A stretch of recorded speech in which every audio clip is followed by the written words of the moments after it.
நண்பர்களே, இன்றைய கதையில் உங்களை வரவேற்கிறேன். ஆனால் கதையை தொடங்குவதற்கு முன் கமெண்ட் செய்து எங்களுக்கு தெரிவியுங்கள் நீங்கள் எங்கள் வீடியோக்களை எங்கிருந்து பார்க்கிறீர்கள் என்று. மேலும் வீடியோவை லைக் செய்யுங்கள் மற்றும் சேனலை சப்ஸ்கிரைப் செய்ய மறக்காதீர்கள். என் பெயர் ராஜேந்திரன். என் தந்தை ஒரு கூலித் தொழிலாளி. அவர் வாழ்நாள் முழுவதும் கடினமாக உழைத்து எங்களை எல்லாம் வளர்த்தார். எங்கள் வீட்டில் நாங்கள் 4 சகோதரிகள். எனக்கு 3 சகோதரிகள். அவர்களில் இருவர் என்னை விட பெரியவர்கள், ஒருவர் என்னை விட சிறியவர். என் மூத்த சகோதரியின் பெயர் பிரியா, இரண்டாவது சகோதரியின் பெயர் காவ்யா, இளைய சகோதரியின் பெயர் திவ்யா. நாங்கள் மிகச் சாதாரண குடும்பத்தை சேர்ந்தவர்கள். எங்கள் வீட்டில் ஒருபோதும் அதிக பணம் இருந்ததில்லை. ஆனால் எங்கள் தாய் தந்தையர் ஒருபோதும் நாங்கள் ஏழைகள் என்று உணரவிடவில்லை. அவர்கள் எப்போதும் சொல்வார்கள், மனிதனின் உண்மையான செல்வம் அவனது பண்புகளும் உழைப்பும்தான் என்று. இரு மூத்த சகோதரிகளுக்கும் திருமண வயது வந்துவிட்டது. நான் தினமும் என் தந்தையின் முகத்தில் கவலையை தெளிவாக பார்த்தேன். அவர் காலையில் இருட்டாக இருக்கும்போதே கூலி வேலைக்குச் செல்வார். இரவு தாமதமாக சோர்ந்து வீடு திரும்புவார். அவரது கைகளில் கொப்புளங்கள் ஏற்பட்டிருந்தன. முகம் வெயிலில் கருமையாகிவிட்டது. ஆனாலும் அவர் ஒருபோதும் புகார் சொன்னதில்லை. அம்மாவும் வீட்டின் எல்லா வேலைகளையும் செய்து கொண்டு சிறிது தையல் வேலை செய்து தந்தையின் சுமையை பகிர்ந்து கொண்டார். நான் சிறுவயது முதலே அவர்களுக்கு மிகவும் அன்பானவன். அவர்கள் ஒருபோதும் வீட்டின் பொறுப்புகளை எனக்கு உணரவிடவில்லை. எப்போதும் சொல்வார்கள், நீ மனம் செலுத்தி படி, ஒரு நாள் பெரிய மனிதனாக ஆகி எங்கள் பெயரை உயர்த்துவாய் என்று. நானும் முழு மனதுடன் படித்தேன். ஆனால் நான் வளர வளர எங்கள் வீட்டின் உண்மையான நிலை எனக்கு புரியத் தொடங்கியது. இரவில் எல்லோரும் சாப்பிட்டு தூங்கிய பிறகு நான் பலமுறை தந்தையிடம் அமர்ந்து சொல்வேன், தந்தையே, நீங்கள் கொஞ்சமும் கவலைப்படாதீர்கள். நான் ஒரு நாள் நிறைய பணம் சம்பாதித்து என் 3 சகோதரிகளையும் இவ்வளவு நன்றாக திருமணம் செய்து வைப்பேன். முழு கிராமத்திலும் மக்கள் நினைவில் வைத்திருப்பார்கள் என்று. தந்தை என் பேச்சை கேட்டு புன்னகைத்து, மகனே, மேலே இருக்கிறவர் உன் ஒவ்வொரு வார்த்தையும் உண்மையாகட்டும். ஆனால் இப்போது நீ உன் படிப்பில் கவனம் செலுத்து என்று சொல்வார். அவரது கண்களில் மறைந்திருக்கும் வலியை நான் தெளிவாக பார்த்தேன். ஆனால் அப்போது என்னிடம் எதையும் செய்யும் சக்தி இல்லை. படிப்பு முடிந்த பிறகு நான் என் ஊரில் பல இடங்களில் வேலை தேடினேன். காலையில் வீட்டை விட்டு புறப்பட்டு மாலையில் சோர்ந்து திரும்புவேன். ஆனால் எங்கும் வேலை கிடைக்கவில்லை. யாரோ அனுபவம் வேண்டும் என்பார்கள். யாரோ இப்போது இடம் காலி இல்லை என்பார்கள். யாரோ மிக குறைந்த சம்பளம் தருவதாக பேசுவார்கள். நான் தினமும் ஏமாற்றத்துடன் திரும்பி விரைவில் வேலை கிடைக்கவில்லையெனில் சகோதரிகளின் திருமணம் எப்படி நடக்கும் என்று யோசிப்பேன். ஒரு நாள் திடீரென என் பழைய நண்பன் நினைவுக்கு வந்தான். அவன் பல வருடங்களுக்கு முன் லண்டனுக்குச் சென்று அங்கேயே வேலை செய்து கொண்டிருந்தான். நான் நிறைய யோசித்த பிறகு அவனுக்கு போன் செய்தேன். முதலில் அவன் போனை எடுக்கவில்லை. ஆனால் சிறிது நேரம் கழித்து அவன் திரும்ப அழைத்தான். அவன் என் முழு விஷயத்தையும் கேட்டு, சகோதரனே, நீ உண்மையில் உழைக்க விரும்பினால் இங்கே வா. நான் உனக்கு எவ்வளவு உதவ முடியுமோ அவ்வளவு உதவுவேன். ஆனால் ஒரு விஷயத்தை முன்பே சொல்லிவிடுகிறேன். இங்கே வேலை கிடைப்பது எளிதல்ல. தொடக்கத்தில் நிறைய சிரமம் இருக்கும். பணமும் அதிகம் கிடைக்காது. ஆனால் நீ உழைத்தால் மெதுவாக எல்லாம் சரியாகும் என்றான். நான் தாமதிக்காமல் சொன்னேன், சகோதரனே, நான் எந்த சிரமத்தையும் தாங்குவேன். எனக்கு ஒரு வாய்ப்பு மட்டும் வேண்டும் என்று. அவன் சரி என்றான். நான் உன் விசா நடைமுறையை தொடங்குகிறேன். மற்றவை நீ உன் ஆவணங்களை தயாராக வைத்துக்கொள் என்றான். நான் மகிழ்ச்சியுடன் வீட்டுக்கு வந்து இந்த விஷயத்தை அம்மா தந்தையிடம் சொன்னேன். முதலில் இருவரும் மிகவும் பயந்தார்கள். அம்மா அழத் தொடங்கினார். மகனே, நீ இவ்வளவு தூரம் போய்விட்டால் நாங்கள் எப்படி இருப்போம் என்று. தந்தையும் சிறிது நேரம் அமைதியாக அமர்ந்திருந்தார். பிறகு ஆழ்ந்த மூச்சு விட்டு சொன்னார், நம் மகனின் எதிர்காலம் அங்கே உருவாக முடியுமானால் நாம் அவனை தடுக்கக்கூடாது. அவர் உள்ளுக்குள் உடைந்து கொண்டிருந்தார் என்று எனக்கு தெரியும். ஆனால் என் முன் பலமாக இருந்தார். லண்டன் செல்ல நிறைய பணம் தேவைப்பட்டது. எங்களிடம் அவ்வளவு பணம் இல்லை. அதனால் அம்மா தன் திருமணத்தின் போது மீதம் இருந்த சில நகைகளை எடுத்தார். தந்தையும் தான் சிறிது சேமித்திருந்ததை கொடுத்தார். இருந்தும் பணம் போதாததால் சில நகைகளை அடமானம் வைக்க வேண்டியிருந்தது. எனக்கு மிகவும் வருத்தமாக இருந்தது. நான் மீண்டும் மீண்டும் சொல்லிக் கொண்டிருந்தேன், விட்டுவிடுங்கள், நான் இங்கேயே எங்காவது வேலை பார்த்து கொள்கிறேன் என்று. ஆனால் தந்தை சொன்னார், மகனே, இப்போது பின்வாங்காதே. ஒருமுறை முடிவு செய்துவிட்டால் முழு தைரியத்துடன் முன்னேறு. நான் போதும் வாழ முடியாத வாழ்க்கையை நீ வாழ வேண்டும் என்று விரும்புகிறேன் என்று. நான் வீட்டை விட்டு புறப்பட்ட அன்றைய தினம் அம்மா என் நெற்றியில் கை வைத்து அழுது கொண்டே சொன்னார், மகனே, உன்னை கவனமாக பராமரித்துக்கொள், ஒருபோதும் தவறான பாதையை பிடிக்காதே என்று. நான் அவரது பாதங்களை தொட்டு மனதிற்குள் உறுதி செய்தேன், என்ன நடந்தாலும் என் குடும்பத்தின் தலையை ஒருபோதும் தாழ்த்த மாட்டேன் என்று. நான் லண்டன் வந்தபோது எல்லாம் எனக்கு முற்றிலும் புதிதாக இருந்தது. அங்கேயுள்ள மொழி, காலநிலை, மக்கள் எல்லாம் வேறுபட்டவை. தொடக்கத்தின் பல நாட்கள் மிகவும் கடினமாக கழிந்தன. நான் காலை முதல் மாலை வரை வேலை தேடிக் கொண்டிருந்தேன். ஆனால் எல்லா இடங்களிலிருந்தும் மறுப்பு வந்தது. சில சமயம் ஆங்கிலம் காரணமாக, சில சமயம் அனுபவம் காரணமாக, சில சமயம் வேறு காரணங்களால். பலமுறை பாக்கெட்டில் மிக குறைந்த பணம் மீதம் இருந்தது. சாப்பிடுவதா அல்லது பஸ் கட்டணத்தை மிச்சப்படுத்துவதா என்று யோசிக்கும் அளவுக்கு. இரவில் அறையில் தனியாக அமர்ந்து அம்மா, தந்தை, சகோதரிகளை மிகவும் நினைத்துக் கொள்வேன். அவர்களின் படங்களை பார்த்து என்னை நம்பிக்கைப்படுத்துவேன். இல்லை ராஜேந்திரா, இப்போது தோற்கக்கூடாது. நீ இங்கே எந்த ஆசையாலும் வரவில்லை, உன் குடும்பத்திற்காக வந்தாய் என்று.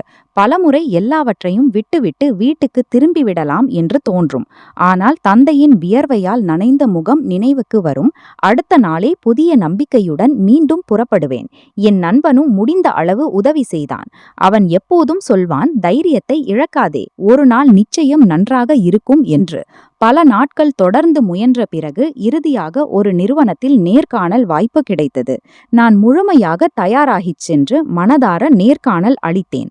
ஒருவேளை என் உழைப்பும் உண்மையும் அவர்களுக்கு பிடித்திருக்கலாம். ஏனெனில் அன்றே எனக்கு வேலை கிடைத்துவிட்டது. வேலை கிடைத்தது என்று தெரிந்ததும் என் கண்களில் மகிழ்ச்சியின் கண்ணீர் வந்தது. நான் முதலில் மேலே இருக்கிறவருக்கு நன்றி கூறினேன். பிறகு உடனே வீட்டுக்கு போன் செய்தேன். அம்மா என் குரலை கேட்டதும் பயந்துவிட்டார். ஆனால் நான் அம்மாவுக்கு வேலை கிடைத்துவிட்டது என்று சொன்னதும் அவர் மகிழ்ச்சியில் அழுதார். தந்தை போனை எடுத்து வெறும் இவ்வளவுதான் சொன்னார், மகனே, இன்று நீ என் தலையை பெருமையுடன் உயர்த்திவிட்டாய் என்று. அவரது குரலில் மகிழ்ச்சியை நான் தெளிவாக உணர முடிந்தது. அன்றே நான் என்னுடன் உறுதி செய்தேன், இனி எவ்வளவு உழைக்க வேண்டியிருந்தாலும் நான் ஒருபோதும் பின்வாங்க மாட்டேன். நான் பகல் இரவு நேர்மையுடன் வேலை செய்வேன், பணத்தை சேமிப்பேன். முதலில் என் சகோதரிகளின் திருமணத்தை நல்ல வீடுகளில் செய்து வைப்பேன். ஏனெனில் இப்போது என் கனவு மட்டுமல்ல, என் முழு குடும்பத்தின் நம்பிக்கைகளும் என் தோள்களில் இருந்தன. நான் எந்த நிலையிலும் அந்த நம்பிக்கைகளை நிறைவேற்ற வேண்டும். நான் அங்கே முழு உழைப்புடனும் நேர்மையுடனும் வேலை செய்யத் தொடங்கினேன். தொடக்கத்தில் எல்லாம் புதிதாக இருந்ததால் சிறிது நேரம் ஆனது. ஆனால் மெதுவாக நான் என் வேலையில் நன்றாக ஆனேன். என் சம்பளமும் மிகவும் நன்றாக இருந்தது. மாதம் சுமார் ₹1,00,000 கிடைத்தது. எனக்கு இந்த தொகை ஒரு கனவை போல இருந்தது. ஏனெனில் நான் ஒருபோதும் ஒரே சமயத்தில் இவ்வளவு பணத்தை பார்த்ததில்லை. எனக்கு மிகவும் மகிழ்ச்சி அளித்தது என்னவென்றால், இப்போது வீட்டின் செலவு நன்றாக நடக்கும். என் சகோதரிகளின் திருமண கவலையும் மெதுவாக நீங்கத் தொடங்கியது. நான் ஒவ்வொரு மாதமும் முதலில் வீட்டுக்கு பணம் அனுப்புவேன். அதற்கு பிறகு சிறிது மீதம் இருந்ததை என்னிடம் வைத்துக் கொள்வேன், தேவைப்படும்போது பயன்படுத்த. என் மீது செலவு செய்வது எனக்கு பிடிக்கவே இல்லை. நான் யோசித்தேன், எவ்வளவு அதிகமாக பணம் சேமித்தால் அவ்வளவு விரைவாக என் சகோதரிகளின் பொறுப்பை முடிக்க முடியும் என்று. என் மிகப்பெரிய மகிழ்ச்சி என்னவென்றால், மாத சம்பளம் வந்ததும் உடனே பணத்தை வீட்டுக்கு அனுப்பிவிட்டு அம்மாவின் போன் வருவதற்காக காத்திருப்பேன். அம்மா, மகனே, பணம் வந்துவிட்டது என்று சொன்னால் என் முழு நாளும் நன்றாக கழியும். நான் தினமும் இரவில் வேலையிலிருந்து திரும்பிய பிறகு வீட்டுக்கு போன் செய்வேன். சில சமயம் அம்மாவுடன், சில சமயம் தந்தையுடன், சில சமயம் சகோதரிகளுடன் பேசுவேன். எல்லாரும் என்னுடன் சிரித்து பேசுவார்கள். எப்போதும் சொல்வார்கள், மகனே, நீ உன்னை கவனமாக பராமரித்துக்கொள், இங்கே எல்லாம் சரியாக இருக்கிறது என்று. சில சமயம் சகோதரிகளுடன் பேசுவேன். எல்லாரும் என்னுடன் சிரித்து பேசுவார்கள். எப்போதும் சொல்வார்கள், மகனே, நீ உன்னை கவனமாக பராமரித்துக்கொள், இங்கே எல்லாம் சரியாக இருக்கிறது என்று. அம்மா எப்போதும் என்னை புத்திமதி சொல்வார், மகனே, அதிகமாக வேலை செய்யாதே, உன் உடல் நலத்தையும் கவனித்துக்கொள், பணம் பிறகும் வந்துவிடும், ஆனால் நீ நோய்வாய்ப்பட்டால் எங்களுக்கு மிகவும் வருத்தமாக இருக்கும் என்று. நானும் ஒவ்வொரு முறையும் சிரித்து சொல்வேன், அம்மா நீங்கள் கொஞ்சமும் கவலைப்படாதீர்கள், நான் இங்கே முற்றிலும் நன்றாக இருக்கிறேன், இங்கே எல்லாம் நன்றாக நடக்கிறது என்று. ஆனால் உண்மை என்னவே நேன்றால் நான் முற்றிலும் நன்றாக இல்லை. வேலை மிகவும் கடினமாக இருந்தது.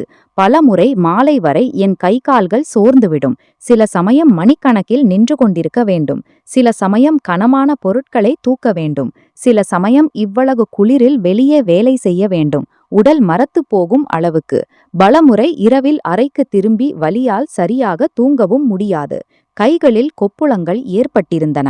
கால்களில் வீக்கம் வரும். பலமுறை கடும் காய்ச்சல் வந்த பிறகும் அடுத்த நாள் வேலைக்கு செல்வேன். ஏனெனில் விடுப்பு எடுத்தால் பணம் கழிக்கப்படும். நான் வீட்டுக்கு குறைவாக பணம் அனுப்ப முடியும் என்று பயந்தேன். நான் என் வலியை ஒருபோதும் வீட்டில் சொல்ல மாட்டேன். ஏனெனில் அம்மாவுக்கு தெரிந்தால் அவர் முழு இரவும் அழுவார். தந்தை தன்னை குறை சொல்லிக் கொள்வார். தான் ஏன் என்னை இவ்வளவு தூரம் அனுப்பினேன் என்று. அதனால்தான் நான் போன் செய்த போதெல்லாம் எப்போதும் சிரித்து கொண்டே பேசுவேன். இங்கே எல்லாம் மிகவும் நன்றாக இருக்கிறது, நீங்கள் கொஞ்சமும் கவலைப்படாதீர்கள் என்று சொல்வேன். ஆனால் ஒரு விஷயம் என்னை எப்போதும் தொந்தரவு செய்தது. அம்மாவின் குரல் முன்பு போல் இல்லை. அவர் ஒவ்வொரு முறையும் சிரிக்க முயற்சிப்பார். ஆனால் அவரது குரலில் ஒரு விசித்திரமான வலி மறைந்திருக்கும். அவர் என்னிடமிருந்து ஏதோ ஒன்றை மறைத்து கொண்டிருப்பது போல் பலமுறை என் மனம் சொல்லும், அம்மா எல்லாம் சரியா இருக்கிறதா, நீங்கள் என்னிடமிருந்து ஏதாவது மறைத்து கொண்டிருக்கிறீர்களா என்று கேட்க. ஆனால் பிறகு நான் என்னை நிறுத்திக் கொள்வேன். ஏனெனில் உண்மையில் ஏதாவது பிரச்சனை இருந்தால் ஒருவேளை அவர் எனக்கு சொல்ல விரும்ப மாட்டார். நான் கவலைப்படாதபடி நான் வெறும் இவ்வளவுதான் சொல்வேன், அம்மா உங்களை கவனமாக பராமரித்துக் கொள்ளுங்கள், சரியான நேரத்தில் சாப்பிடுங்கள் என்று. அவர் எப்போதும் இதையே சொல்வார், மகனே நீ உன் வேலையை மட்டும் செய், இங்கே எல்லாம் மேலே இருக்கிறவரின் கருணையால் சரியாக இருக்கிறது என்று. மெதுவாக காலம் கழிந்தது. என் வாழ்க்கை வெறும் வேலைக்கும் வீட்டு போனுக்கும் இடையே சுருங்கிவிட்டது. நான் தினமும் யோசிப்பேன், எவ்வளவு விரைவாக முடியுமோ அவ்வளவு அதிகமாக பணம் சேர்த்து என் சகோதரிகளின் திருமணத்தை நல்ல வீடுகளில் செய்ய வேண்டும் என்று. பலமுறை விடுமுறை நாட்களிலும் ஓவர் டைம் செய்து கொள்வேன், சிறிது கூடுதல் பணம் கிடைக்கும்படி. என் நண்பர்கள் சொல்வார்கள், கொஞ்சம் ஓய்வும் எடுத்துக்கொள் என்று. ஆனால் எனக்கு ஓய்வை விட என் குடும்பத்தின் கவலைதான் அதிகம் இருந்தது. ஒரு நாள் நான் வேலையில் இருந்தேன். அப்போது என் போன் அடித்தது. பார்த்தேன், என் மூத்த சகோதரி பிரியாவின் போன். நான் உடனே ஒரு மூலையில் சென்று போனை எடுத்தேன். அவளுடைய குரலில் மிகுந்த மகிழ்ச்சி இருந்தது. அவள் சொன்னாள், அண்ணா உனக்கு ஒரு பெரிய நல்ல செய்தி இருக்கிறது. நான் புன்னகைத்து சொன்னேன், சீக்கிரம் சொல், என்ன விஷயம்? அவள் சிரித்துக்கொண்டே சொன்னாள், அண்ணா என் திருமண பேச்சு உறுதியாகிவிட்டது. சில மாதங்களுக்கு பிறகு என் திருமணம் நடக்கப் போகிறது. இதை கேட்டதும் என் கண்களில் மகிழ்ச்சியின் கண்ணீர் வந்தது. என் எல்லா உழைப்பும் பலன் தரத் தொடங்கியது போல் தோன்றியது. நான் சில நிமிடங்கள் ஒன்றும் பேச முடியவில்லை. பிறகு நான் சொன்னேன், உண்மையா அக்கா, இது மிகப்பெரிய மகிழ்ச்சியான விஷயம். மேலே இருக்கிறவருக்கு லட்சம் லட்சம் நன்றி. அவள் சிரித்து சொன்னாள், ஆமாம் அண்ணா, மாப்பிள்ளை வீட்டார் மிகவும் நல்லவர்கள். எல்லோரும் மிகவும் அன்பாக பேசுகிறார்கள். அவர்கள் எந்தவிதமான தவறான கோரிக்கையும் வைக்கவில்லை. இதை கேட்டு என் இதயம் மேலும் மகிழ்ச்சியடைந்தது. என் தோள்களில் இருந்த பெரிய சுமை லேசாகிவிட்டது போல் தோன்றியது. நான் அப்போதே அம்மாவுடன் பேசச் சொன்னேன். அம்மா போனை எடுத்துச் சொன்னார், ஆமாம் மகனே, மேலே இருக்கிறவர் நம்மை கேட்டார். மக்கள் மிகவும் நல்லவர்கள். பிரியா அங்கே மிகவும் மகிழ்ச்சியாக இருப்பாள் என்று நம்புகிறோம். நீ கொஞ்சமும் கவலைப்படாதே. இப்போதும் எல்லாம் மெதுவாக நன்றாக ஆகும். அம்மாவின் பேச்சை கேட்டு என் முகத்தில் புன்னகை வந்தது. நான் சொன்னேன், அம்மா நீங்கள் திருமண தயாரிப்புகளை தொடங்குங்கள். பணத்தை பற்றி கொஞ்சமும் கவலைப்படாதீர்கள். என்ன தேவைப்பட்டாலும் நான் அனுப்பிவிடுவேன். என் சகோதரியின் திருமணத்தில் எந்த குறைபாடும் இருக்கக்கூடாது. அவளுடைய ஒவ்வொரு சிறிய பெரிய ஆசையும் நிறைவேற வேண்டும் என்று விரும்புகிறேன். அம்மா சொன்னார், மகனே நீ ஏற்கனவே எங்களுக்கு நிறைய செய்துவிட்டாய். ஆனால் நான் சொன்னேன், இல்லை அம்மா, இப்போது நான் ஒன்றும் செய்யவில்லை. என் 3 சகோதரிகளையும் சிரித்துக்கொண்டே அவர்களின் புதிய வீடுகளுக்கு அனுப்பிவிடும் நாளில் நான் மகனாக இருப்பதன் கடமையை நிறைவேற்றியதாக உணர்வேன். அன்று வேலைக்கு திரும்பும்போது என் அடிகள் முன்பை விட மிகவும் லேசாக இருந்தன. என் முகத்தில் புன்னகை இருந்தது. இதயத்தில் ஒரு புதிய நம்பிக்கை இருந்தது. என் உழைப்பு உண்மையில் என் குடும்பத்தின் மகிழ்ச்சிகளாக மாறத் தொடங்கியிருக்கிறது என்று தோன்றியது. அதையே நினைத்து நான் முன்பை விட அதிகமாக உழைக்க தயாரானேன். ஏனெனில் எனக்கு தெரியும், இன்னும் என் 2 சகோதரிகளின் பொறுப்பு மீதம் இருக்கிறது. நான் எந்த நிலையிலும் என் அம்மா தந்தையின் ஒவ்வொரு கனவையும் நிறைவேற்றியே மூச்சுவிடப் போகிறேன் என்று. நான் லண்டனில் வேலை செய்து கொண்டே முழு 1 வருடத்தை முடித்துவிட்டேன். காலம் எப்படி கழிந்தது என்று தெரியவே இல்லை. இந்த 1 வருடத்தில் என் வாழ்க்கை வெறும் வேலை, வீடு, குடும்ப நினைவுகளுக்கு இடையே கழிந்து கொண்டிருந்தது. நான் ஒவ்வொரு மாதமும் 1 நாள் கூட தாமதிக்காமல் வீட்டுக்கு பணம் அனுப்பினேன். ஒவ்வொரு இரவும் போன் செய்து எல்லோரின் நிலையையும் கேட்டேன். அம்மா எப்போதும் இதையே சொல்வார்: மகனே, இங்கே எல்லாம் சரியாக இருக்கிறது. நீ உன்னை கவனமாக பராமரித்துக்கொள், உழைத்துக் கொண்டே இரு. நானும் அவரது வார்த்தைகளை நம்பிவிட்டேன். ஏனெனில் இப்போது வீட்டின் நிலை முன்பை விட மிகவும் நன்றாக ஆகியிருக்கும் என்று தோன்றியது. என் மூத்த சகோதரியின் திருமணத்திற்கு வரவும் மிகுந்த ஆசை இருந்தது. ஆனால் விடுப்பு கிடைக்கவில்லை. அப்போது அம்மா போனில் எனக்கு சொல்லியிருந்தார்: மகனே, உன் சகோதரியின் திருமணம் மிகவும் நன்றாக நடந்துவிட்டது. எல்லாரும் மிகவும் மகிழ்ச்சியாக இருந்தார்கள். இப்போது அவள் தன் மாமியார் வீட்டில் ராஜாவாக இருக்கிறாள் என்று. இதை கேட்டு என் கண்களில் மகிழ்ச்சியின் கண்ணீர் வந்தது. என் உழைப்பு வெற்றி பெற்று கொண்டிருக்கிறது என்று தோன்றியது. அன்று வேலைக்கும் முழு உற்சாகத்துடன் சென்றேன். ஏனெனில் இப்போது மெதுவாக என் எல்லா கனவுகளும் நிறைவேறத் தொடங்கியிருக்கின்றன என்று தோன்றியது. காலம் அப்படியே கழிந்து கொண்டிருந்தது. பிறகு ஒரு நாள் திடீரென என் பாஸ் என்னை தன் கேபினுக்கு அழைத்தார். நான் சிறிது பயந்தேன், என்ன விஷயம் இருக்கும் என்று. ஆனால் அவர் புன்னகைத்து சொன்னார்: ராஜேந்திரா, நீ கடந்த 1 வருடத்தில் மிகவும் உழைத்திருக்கிறாய். நீ ஒருபோதும் எந்த வேலையையும் மறுக்கவில்லை. அதனால் நிறுவனத்தின் சார்பில் உனக்கு 1 மாத விடுப்பு கொடுக்கப்படுகிறது.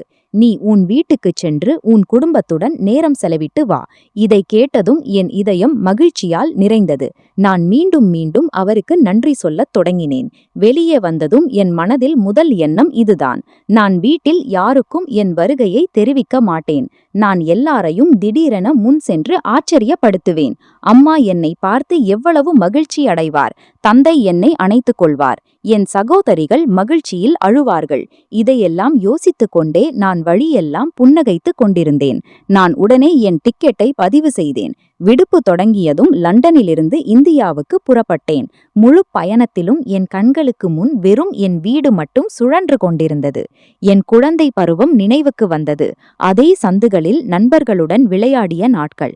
அம்மா என்னை கூப்பிட்டு வீட்டுக்கு அழைத்தபோது, தந்தை மாலையில் கூலி வேலையிலிருந்து திரும்பி எங்களுக்காக இனிப்பு வாங்கி வந்தபோது, விமானத்திலிருந்து இறங்கிய பிறகு என் நாட்டின் மண்ணில் கால் வைத்ததும் இதயத்திற்கு ஒரு வித்தியாசமான அமைதி கிடைத்தது. நான் மீண்டும் என் உலகத்திற்கு திரும்பிவிட்டது போல் தோன்றியது. விமான நிலையத்திலிருந்து வெளியேறி நான் விரைவாக என் ஊரை நோக்கி புறப்பட்டேன். வழியெல்லாம் ஜன்னல் வழியாக வெளியே பார்த்து கொண்டிருந்தேன். எல்லாம் தெரிந்தவை போல் தோன்றின. அதே சாலைகள், அதே சந்தை, அதே மரங்கள், அதே கடைகள். அங்கே நான் குழந்தை பருவத்தில் மிட்டாய்கள் வாங்கியிருந்தேன். என் இதயம் மகிழ்ச்சியால் நிறைந்திருந்தது. இன்னும் சிறிது நேரத்தில் நான் என் குடும்பத்தை சந்திப்பேன் என்று யோசித்துக் கொண்டிருந்தேன். நான் என் மொஹல்லாவுக்கு வந்தபோது குழந்தை பருவத்தின் எல்லா நினைவுகளும் புத்துயிர் பெற்றன. அதே பழைய வீடுகள், அதே அண்டை வீட்டார், அதே சந்து. அங்கே நான் மணிக்கணக்கில் விளையாடியிருந்தேன். ஆனால் ஏனோ அன்று எனக்கு மொஹல்லாவின் சூழல் ஏதோ விசித்திரமாக தோன்றியது. மக்கள் என்னை பார்த்து புன்னகைத்தார்கள். ஆனால் அவர்களின் புன்னகையில் முன்பு போன்ற மகிழ்ச்சி இல்லை. சிலர் என்னை பார்த்து அமைதியாகிவிட்டார்கள். அவர்களுக்கு ஏதோ சொல்ல வேண்டும் போல் தோன்றினாலும் சொல்ல முடியவில்லை. நான் அதிகம் கவனம் செலுத்தாமல் விரைவாக என் வீட்டை நோக்கிச் சென்றேன். நான் வீட்டின் வாசலுக்கு முன் வந்ததும் என் இதயம் மிக வேகமாக துடிக்கத் தொடங்கியது. இப்போது கதவு திறக்கும். அம்மா என்னை பார்த்து மகிழ்ச்சியில் அழுவார் என்று நினைத்தேன். ஆனால் நான் கதவை திறந்ததும் என் கால்களின் கீழ் நிலம் நழுவிவிட்டது.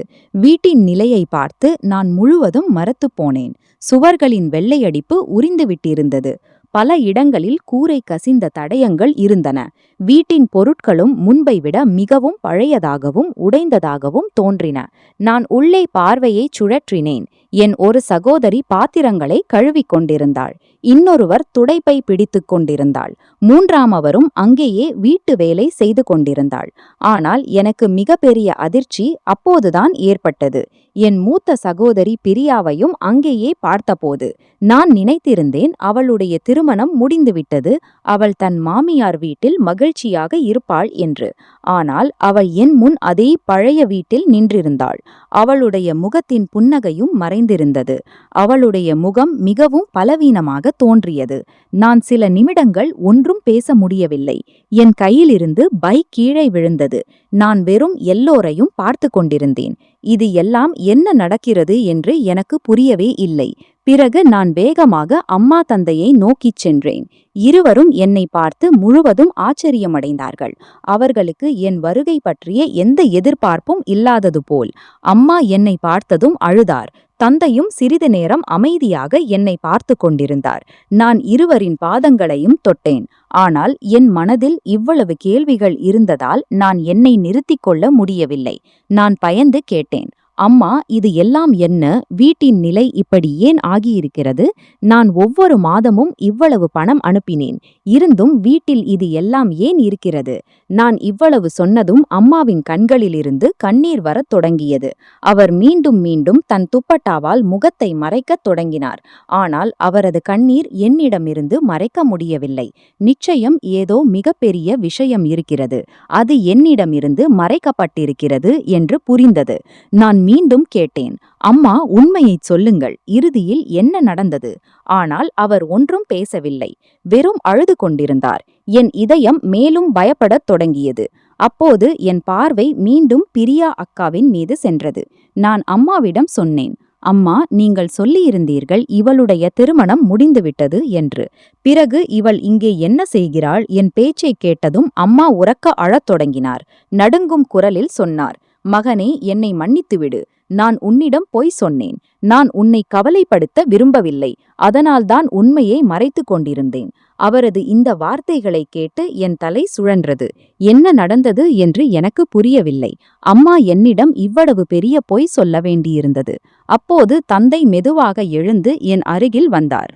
அவரது கண்களும் ஈரமாக இருந்தன. அவர் என் தோளில் கை வைத்து கனமான குரலில் சொன்னார், மகனே, நீ அறியாய், நீ லண்டன் சென்ற பிறகு எங்கள் வீட்டின் நிலை முன்பை விட மோசமாக ஆகியிருந்தது. நீ ஒவ்வொரு மாதமும் உழைத்து பணம் அனுப்பிக் கொண்டிருந்தாய். ஆனால் அந்த பணத்தில் ₹1 கூட மிச்சப்படவில்லை. உன் அம்மா மிகவும் கடுமையான நோயின் பிடியில் சிக்கியிருந்தார். அவரது சிகிச்சைக்கு ஒவ்வொரு மாதமும் எல்லா பணமும் செலவாகிவிடும். பலமுறை சிகிச்சைக்காக நாங்கள் கடன் வாங்கவும் வேண்டியிருந்தது. நாங்கள் உன்னிடம் ஒன்றும் சொல்லவில்லை. ஏனெனில் உனக்கு தெரிந்தால் நீ உன் வேலையை விட்டுவிட்டு திரும்பி வந்து விடுவாய். நாங்கள் உன் எல்லா கனவுகளும் உடைவதை பார்க்க முடியாது. அதனால்தான் நாங்கள் ஒவ்வொரு முறையும் உன்னிடம் பொய் சொல்லிக் கொண்டிருந்தோம். ஆனால் மகனே, இப்போது நீ பாதி உண்மையை மட்டும் கேட்டிருக்கிறாய். மீதி உன் சென்ற பிறகு இந்த வீட்டில் நடந்ததை கேட்டால் ஒருவேளை நீ உன்னை தாங்கிக் கொள்ளவும் முடியாது. தந்தையின் இந்த வார்த்தைகளை கேட்டதும் என் இதயம் வேகமாக துடிக்கத் தொடங்கியது. என் கால்களின் கீழிருந்து முழு நிலமும் நழுவிவிட்டது போல் உணர்ந்தேன். இப்போது பயம் தொடங்கியது. அந்த உண்மை என்னவென்று, அதை கேட்டால் என் முழு உலகமும் மாறப்போகிறதே என்று. தந்தையின் கண்களிலிருந்து தொடர்ந்து கண்ணீர் வந்து கொண்டிருந்தது. அவர் நடுங்கும் குரலில் என்னை பார்த்துச் சொன்னார், மகனே, இதுவரை நீ பார்த்தது வெறும் தொடக்கம்தான். உண்மையான வலி இப்போது கேள். உன் அம்மாவின் 2 சிறுநீரகங்களும் பாதிக்கப்பட்டுவிட்டன. கடந்த பல மாதங்களாக அவருக்கு ஒவ்வொரு மாதமும் டயாலிசிஸ் நடந்து கொண்டிருக்கிறது. மருத்துவர் சொல்லியிருக்கிறார், சிகிச்சை தொடர்ந்து நடந்தால் மட்டுமே அவரது உயிர் காப்பாற்றப்படும். அவருக்கு மூச்சு விடுவதில் மிகுந்த சிரமம் இருக்கிறது. பலமுறை இரவு முழுவதும் வலியால் அவர் முனகுவார். ஆனால் காலை வந்ததும் உன் முன் போனில் சிரித்து பேசுவார். உனக்கு ஒன்றும் தெரியாதபடி, நீ ஒவ்வொரு மாதமும் இவ்வளவு உழைத்து அனுப்பிய பணம் ஒவ்வொன்றும் உன் அம்மாவின் சிகிச்சையில் மட்டுமே செலவானது. மருந்துகள், மருத்துவமனை, டயாலிசிஸ், பரிசோதனைகள், போக்குவரத்து செலவு எல்லாம் அதே பணத்திலிருந்து நடந்தது. பலமுறை பணம் போதாதபோது நான் மக்களிடம் கடன் வாங்க வேண்டியிருந்தது. ஆனால் நாங்கள் ஒருபோதும் உனக்கு ஒன்றும் சொல்லவில்லை. ஏனெனில் உனக்கு உண்மை தெரிந்தால் நீ அன்றே எல்லாவற்றையும் விட்டுவிட்டு திரும்பி வந்து விடுவாய். பிறகு உன் வேலையும் போய்விடும். உன் அம்மாவின் சிகிச்சையும் நின்றுவிடும். உன் சகோதரிகளின் எதிர்காலமும் இருளில் போய்விடும். அதனால்தான் நாங்கள் எங்கள் வலியையே எங்கள் மார்பில் அழுத்தி வைத்திருந்தோம். அவரது வார்த்தைகளை கேட்டதும் என் கால்களின் கீழிருந்து நிலம் நழுவிவிட்டது போல் தோன்றியது. என் தலை சுழன்றது, கண்களுக்கு முன் இருள் சூழ்ந்தது. நான் அங்கேயே தரையில் அமர்ந்து விட்டேன். என் கண்களிலிருந்து கண்ணீர் தானாகவே வரத் தொடங்கியது. நான் என்னை மன்னிக்க முடியவில்லை. நான் யோசித்துக் கொண்டிருந்தேன். நான் இவ்வளவு தூரம் அமர்ந்து என் வீட்டில் எல்லாம் சரியாக நடக்கிறது என்று நினைத்து கொண்டிருந்தேன். ஆனால் என் குடும்பம் இவ்வளவு பெரிய துன்பத்தை அனுபவித்துக் கொண்டிருந்தது. எனக்கு அதை பற்றிய செய்தி கூட இல்லை. நான் உடனே எழுந்து என் அம்மாவிடம் சென்றேன். அவர் கட்டிலில் அமர்ந்திருந்தார். அவரது முகம் முன்பை விட மிகவும் பலவீனமாக ஆகியிருந்தது. உடல் முழுவதும் சுருங்கிவிட்டிருந்தது. கண்களுக்கு கீழே கருமையான வளையங்கள் இருந்தன. அவரை பார்த்து என் இதயம் உடைந்தது. நான் அவரது பாதங்களின் அருகில் அமர்ந்தேன். அவரது கையை என் கைகளில் எடுத்து அழுது கொண்டே சொன்னேன், அம்மா, இது எல்லாம் என்ன ஆயிற்று? நீ எனக்கு ஒரு முறையாவது ஏன் சொல்லவில்லை? நான் உன் மகன். எனக்கு முன்பே தெரிந்திருந்தால் நான் ஏதாவது நிச்சயம் செய்திருப்பேன். அம்மா நடுங்கும் கையால் என் தலையை வருடி லேசான புன்னகையுடன் சொன்னார், மகனே, நான் உனக்கு என்ன சொல்ல? எனக்கு தெரியும், உனக்கு இது தெரிந்தால் நீ அப்போதே வேலையை விட்டுவிட்டு இங்கே வந்து விடுவாய். நீ உன் எல்லா கனவுகளையும் விட்டு விடுவாய். பிறகு என் சிகிச்சையும் நின்றுவிடும். உன் சகோதரிகளின் வாழ்க்கையும் கெட்டுவிடும். அதனால்தான் நான் யோசித்தேன், மூச்சு இருக்கும் வரை எல்லாவற்றையும் தாங்கிக் கொள்வேன். ஆனால் உன்னை கவலைப்படவிட மாட்டேன். அம்மாவின் இந்த வார்த்தைகளை கேட்டு நான் மேலும் அதிகமாக அழத் தொடங்கினேன். உலகின் மிகப்பெரிய செல்வம் என் அம்மா. நான் அவரது வலியை புரிந்து கொள்ளவே இல்லை என்று தோன்றியது. நான் அவரது கழுத்தில் விழுந்து நீண்ட நேரம் அழுதேன். பிறகு நான் என் கண்ணீரை துடைத்து என் 3 சகோதரிகளிடம் சென்றேன். மூவரின் முகத்திலும் கவலை தெளிவாக தெரிந்தது. ஆனால் என்னை பார்த்ததும் அவர்கள் புன்னகைக்க முயன்றார்கள். நான் மூவரின் கைகளையும் என் கையில் எடுத்துச் சொன்னேன், நீங்கள் கொஞ்சமும் கவலைப்படாதீர்கள். உங்கள் அண்ணன் இப்போது திரும்பி வந்துவிட்டார். இனி நான் யாரையும் அழவிட மாட்டேன். இப்போது எல்லாம் முன்பு போல் நன்றாக இருக்கும். நான் அம்மாவின் சிகிச்சையும் செய்வேன். உங்கள் மூவரின் வாழ்க்கையையும் சீராக்குவேன். இந்த வீட்டில் மீண்டும் மகிழ்ச்சிகளை திரும்ப கொண்டு வந்து விடுவேன். என் பேச்சை கேட்டு 3 சகோதரிகளின் கண்களிலிருந்தும் கண்ணீர் வந்தது. ஆனால் இந்த முறை அந்த கண்ணீரில் சிறிது நம்பிக்கையும் இருந்தது. நான் அன்றே முடிவு செய்தேன், இனி நான் வெறும் வேலையை நம்பி இருக்க மாட்டேன். எனக்கு அப்படிப்பட்ட வேலை தேவை. அதில் முழு குடும்பமும் சேர்ந்து உழைத்து வீட்டின் வருமானமும் அதிகரிக்கும். நான் என்னுடன் லண்டனிலிருந்து சில சேமிப்பு பணத்தை கொண்டு வந்திருந்தேன். முதலில் அதை கொண்டு வீட்டை பழுது பார்க்க யோசித்தேன். ஆனால் இப்போது புரிந்தது, மிக முக்கியமானது வருமானத்திற்கு ஒரு புதிய வழியை உருவாக்குவதுதான். நான் முழு ஊரிலும் பல இடங்களுக்கு சென்று பார்த்தேன். மக்களுடன் பேசினேன். பிறகு வீட்டின் அருகிலேயே ஒரு சிறிய கடை வாடகைக்கு கிடைத்தது. எனக்கு குழந்தை பருவத்திலிருந்தே நினைவிருந்தது, என் அம்மாவும் என் சகோதரிகளும் மிகவும் சுவையான உணவு சமைப்பார்கள். குறிப்பாக இனிப்புகள் மற்றும் காலை உணவு. யார் அவர்களின் கையால் சாப்பிட்டாலும் எப்போதும் பாராட்டுவார்கள். அப்போது என் மனதில் ஒரு புதிய எண்ணம் வந்தது. நான் எல்லாரையும் அழைத்துச் சொன்னேன், ஏன் நாம் நம் இனிப்புகள் மற்றும் காலை உணவு கடையை தொடங்கக்கூடாது? நாம் எல்லாரும் சேர்ந்து உழைப்போம். மேலே இருக்கிறவர் விரும்பினால் ஒரு நாள் இந்த சிறிய கடை நம் வாழ்க்கையை மாற்றிவிடும். முதலில் எல்லாருக்கும் சிறிது பயம் தோன்றியது.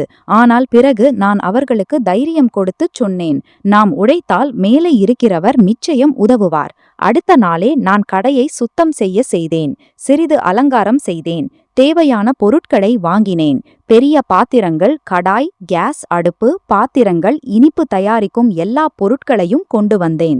என் சகோதரிகள் முழு மனதுடன் வேலை தொடங்கினார்கள். பிரியா அக்கா சுவையான சமோசாக்கள் தயாரிப்பார். காவ்யாவின் ஜிலேபி முழு மொஹல்லாவிலும் மனம் பரப்பும். திவ்யா இனிப்புகளை மிக அழகாக அலங்கரிப்பாள். நான் காலையில் சீக்கிரம் எழுந்து கடையை திறப்பேன். வாடிக்கையாளர்களை கவனிப்பேன். பொருட்கள் வாங்கி வருவேன். மாலை வரை முழு மனதுடன் உழைப்பேன். அம்மாவின் உடல்நிலையும் சரியில்லை. ஆனாலும் அவர் கட்டிலில் அமர்ந்து எங்களை பார்த்து கொண்டிருப்பார். சில சமயம் புன்னகைத்து சொல்வார், மகனே, மேலே இருக்கிறவர் உங்கள் உழைப்பை நிச்சயம் பலனளிப்பார். தைரியத்தை இழக்காதீர்கள். அவரது இந்த வார்த்தைகளே எனக்கு மிகப்பெரிய சக்தியாக மாறும். மெதுவாக எங்கள் கையால் தயாரிக்கப்பட்ட ஜிலேபி, சமோசா மற்றும் இனிப்புகளின் மனம் முழு பகுதியிலும் பரவத் தொடங்கியது. மக்கள் ஒரு முறை சாப்பிட்டால் மீண்டும் தங்கள் குடும்பத்தை அழைத்து வருவார்கள். யாரோ எங்கள் சமோசாக்களை பாராட்டுவார்கள். யாரோ சொல்வார்கள், இவ்வளவு வெப்பமான ஜிலேபியை பல நாட்களுக்கு பிறகு சாப்பிட்டேன் என்று. சில நாட்களிலேயே எங்கள் சிறிய கடையில் வாடிக்கையாளர்கள் வாடிக்கையாளர்களின் கூட்டம் கூட தொடங்கியது. முதல் முறையாக எனக்கு தோன்றியது, ஒருவேளை மேலே இருக்கிறவர் எங்களுக்காக நம்பிக்கையின் ஒரு புதிய கதவை திறந்திருக்கிறார் என்று. இப்போது என் இதயத்தில் மீண்டும் நம்பிக்கை திரும்பி வந்தது. முழு குடும்பமும் சேர்ந்து உழைத்தால் மிக கடினமான காலமும் ஒரு நாள் நிச்சயம் மாறிவிடும் என்று. எங்கள் இனிப்புக் கடை மெதுவாக மிகவும் நன்றாக நடக்கத் தொடங்கியிருந்தது. காலையில் கடை திறக்கும் போதே வாடிக்கையாளர்களின் கூட்டம் கூடும். யாரோ சமோசா வாங்க வருவார்கள், யாரோ வெப்பமான ஜிலேபி, யாரோ எங்கள் இனிப்புகளை பாராட்டி தங்கள் உறவினர்களையும் அழைத்து வருவார்கள். நான் காலை முதல் இரவு வரை கடையில் உழைப்பேன். என் சகோதரிகளும் முழு மனதுடன் எனக்கு துணை நிற்பார்கள். ஆனால் எனக்கு எப்போதும் தோன்றும், நம் எல்லாரிடமும் ஏதாவது திறமை இருந்தால் அதையும் முழுமையாக பயன்படுத்த வேண்டும் என்று.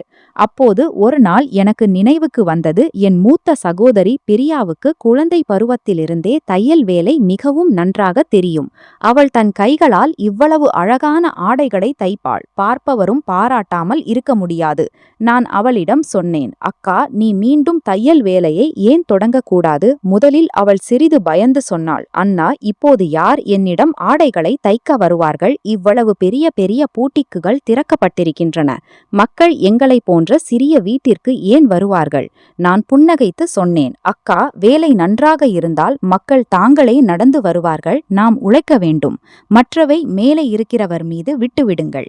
என் பேச்சை கேட்டு அவள் தைரியம் கொண்டு வீட்டின் மூலையிலிருந்து தன் பழைய தையல் இயந்திரத்தை சுத்தம் செய்து வைத்தாள். தொடக்கத்தில் முழு நாளும் அவள் இயந்திரத்திற்கு முன் அமர்ந்திருப்பாள். ஆனால் எந்த வாடிக்கையாளரும் வரவில்லை. பலமுறை நான் பார்ப்பேன். அவள் அமைதியாக இயந்திரத்தின் மீது கை வருடி பிறகு எழுந்து வேறு வேலையில் ஈடுபடுவாள். ஆனால் அவள் தைரியத்தை இழக்கவில்லை. ஒரு நாள் எங்கள் அருகில் வசிக்கும் ஒரு அத்தை எங்கள் வீட்டிற்கு வந்தார். அவர் அக்காவிடம் சொன்னார், மகளே, என் ஒரு சல்வார் சூட்டை தைத்து தருவாயா?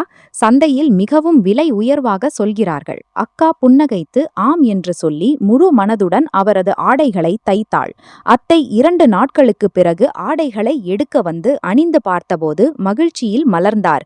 அவர் சொன்னார், மகளே, இவ்வளவு அழகான ஆடைகளை பெரிய பெரிய டெய்லர்கள் கூட தைக்க மாட்டார்கள். நீ என் விருப்பத்திற்கு ஏற்றபடி தைத்திருக்கிறாய். அவர் போகும்போது முழு மொஹல்லாவிலும் அக்காவை பாராட்டினார். பிறகு என்ன, மெதுவாக ஒன்றன் பின் ஒன்றாக வாடிக்கையாளர்கள் வரத் தொடங்கினார்கள். யாரோ பிளவுஸ் தைக்க வருவார்கள், யாரோ சூட், யாரோ குழந்தைகளின் ஆடைகள். சில மாதங்களிலேயே நிலைமை அப்படி ஆகியது. அக்காவுக்கு காலை முதல் மாலை வரை தையல் செய்யவும் நேரம் கிடைக்காது. மக்கள் முன்பே நம்பர் போட்டு ஆடைகளை கொடுக்கத் தொடங்கினார்கள். பல பெண்கள் வெறும் மற்றவர்களின் பாராட்டை கேட்டு எங்கள் வீட்டிற்கு வருவார்கள். அவர்களின் வேலை நன்றாக இருந்தால் அவர்களும் தங்கள் தெரிந்தவர்களை அனுப்புவார்கள். பார்க்கும்போதே அக்காவின் பெயர் முழு பகுதியிலும் பரவிவிட்டது. இப்போது எங்கள் இனிப்பு கடை நன்றாக நடந்து கொண்டிருந்தது. அக்காவின் தையல் வேலையும் மிகவும் அதிகரித்திருந்தது. வீட்டில் முதல் முறையாக உழைப்பு உண்மையில் பலன் தருவது போல் தோன்றியது. மெதுவாக எங்கள் வருமானம் முன்பை விட மிகவும் சிறப்பாக ஆகியிருந்தது. நாங்கள் முதலில் வீட்டின் உடைந்த சுவர்களை பழுது பார்த்தோம். பல வருடங்களாக உரிந்த வெள்ளையடிப்பை மீண்டும் செய்தோம். கூரையை பழுது பார்த்தோம். உடைந்த கதவுகளை சரி செய்தோம். ஜன்னல்களில் புதிய திரைச்சீலைகளை போட்டோம். வீடு புதியது போல் தோன்றியபோது அம்மாவின் கண்களில் மகிழ்ச்சியின் கண்ணீர் வந்தது. அவர் மீண்டும் மீண்டும் மேலே இருக்கிறவருக்கு நன்றி சொல்லிக் கொண்டிருந்தார். நான் அக்காவுக்காக வீட்டில் ஒரு தனி அறையையும் தயார் செய்தேன். அவர் வசதியாக தன் தையல் வேலையை செய்யும்படி. அந்த அறையை சுத்தம் செய்தேன். புதிய மேசை வைத்தேன். தையல் இயந்திரத்திற்கு நல்ல இடம் உருவாக்கினேன். சுவர்களில் அழகான போஸ்டர்களையும் ஒட்டினேன். வரும் வாடிக்கையாளர்களுக்கு நல்ல சூழல் கிடைக்கும்படி. அறைக்கு வெளியே ஒரு சிறிய போர்டும் வைத்தேன். அதில் பிரியா தையல் மையம் என்று எழுதியிருந்தது. இப்போது பெண்கள் நேரடியாக அங்கே வந்து தங்கள் ஆடைகளை கொடுப்பார்கள். அக்கா முழு மனதுடன் அவர்களின் வேலையை செய்வார். எங்கள் இளைய சகோதரிகளும் இப்போது முன்பு போல் சோகமாக இல்லை. அவர்கள் கடை மற்றும் வீடு இரண்டிலும் எங்களுக்கு உதவி செய்தார்கள். வீட்டின் சூழலும் மாறத் தொடங்கியிருந்தது. முன்பு எப்போதும் கவலையும் அமைதியும் இருந்த இடத்தில் இப்போது சிரிப்பின் சத்தங்கள் கேட்கத் தொடங்கின. எனக்கு மிகப்பெரிய மகிழ்ச்சி அப்போது ஏற்பட்டது. அம்மாவின் உடல் நிலையிலும் சிறிது சிறிதாக முன்னேற்றம் தெரியத் தொடங்கிய போது மருத்துவர் சொன்னார், சிகிச்சை சரியான நேரத்தில் நடப்பதால் அவரது நிலை முன்பை விட சிறப்பாக இருக்கிறது என்று. இருந்தாலும் அவருக்கு இன்னும் அதிக கவனம் தேவைப்பட்டது. ஆனால் முன்பு போன்ற சிரமம் இல்லை. இதை கேட்டு மேலே இருக்கிறவர் எங்கள் உழைப்பை பார்த்துவிட்டார் என்று தோன்றியது. அம்மா இப்போது சிறிது நேரம் முற்றத்தில் அமர்வார். சில சமயம் சகோதரிகளின் வேலையை பார்ப்பார். சில சமயம் கடையிலிருந்து திரும்பும் என்னை பார்த்து புன்னகைப்பார். ஆனால் நான் ஒரு விஷயத்தை நிச்சயம் உணர்ந்தேன். அவரது முகத்தில் புன்னகை திரும்பி வந்திருந்தாலும் அது முன்பு போல் இல்லை. அவர் அடிக்கடி அமைதியாக எங்கோ தொலைந்து போனது போல் இருப்பார். ஏதோ ஒரு விஷயத்தின் கவலை உள்ளுக்குள் அவரை தின்று கொண்டிருப்பது போல். பலமுறை நான் கேட்பேன், அம்மா, என்ன விஷயம், நீங்கள் இவ்வளவு அமைதியாக ஏன் இருக்கிறீர்கள் என்று. அப்போது அவர் ஒவ்வொரு முறையும் புன்னகைத்து சொல்வார், ஒன்றுமில்லை மகனே, என் வயது ஆகிவிட்டது. இப்போது அதிகம் பேசும் மனமில்லை.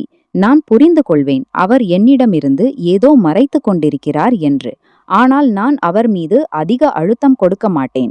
தந்தையும் இப்போது முன்பு போல் கூலி வேலைக்குச் செல்ல மாட்டார். அவர் பெரும்பாலும் அம்மாவின் அருகிலேயே அமர்ந்திருப்பார். சில சமயம் மருந்து கொடுப்பார், சில சமயம் தண்ணீர் கொடுப்பார், சில சமயம் அவரோடு பேசுவார். அவரை பார்த்து எனக்கு எப்போதும் தோன்றும், உண்மையான வாழ்க்கை துணைவர் என்பவர் கடினமான நேரத்திலும் துணையை விடாதவர்தான் என்று.